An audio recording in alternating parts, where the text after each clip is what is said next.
അതായത് നമുക്ക് അതിനകത്തൊരു ചെവ ഫ്ലേവർ അതിനകത്തുണ്ടാവും. ഇപ്പോൾ ഒരു സാധനം ചെയ്ത് അങ്ങനെ ഇപ്പോൾ ഒരു ഒരാളുണ്ട് മീഡിയയിൽ സോഷ്യൽ മീഡിയയിൽ നിൽക്കുന്ന പിന്നെ ബാബുസ്വാമി പുള്ളി എനിക്ക് വർഷങ്ങൾ കൊണ്ട് അറിയാം. പുനലൂർ ഗുലാൻ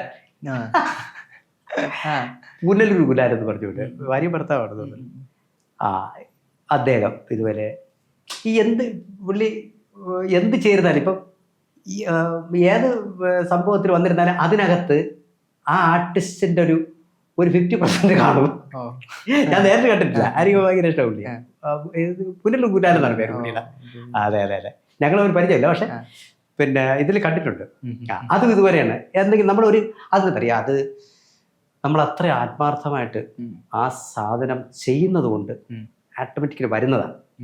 നമ്മൾ ഒരു ഇന്നൊരു സാധനം ചെയ്യണമെന്ന് പറഞ്ഞിട്ട് ഒരുങ്ങി കഴിഞ്ഞാൽ അതിന് അത്ര എഫക്റ്റ് എടുത്തു കഴിഞ്ഞാൽ ബാക്കി ദൈവം കൊണ്ട് തരുന്നത് ഒരു 50% നമ്മളാ മുഖത്തുണ്ടാകും.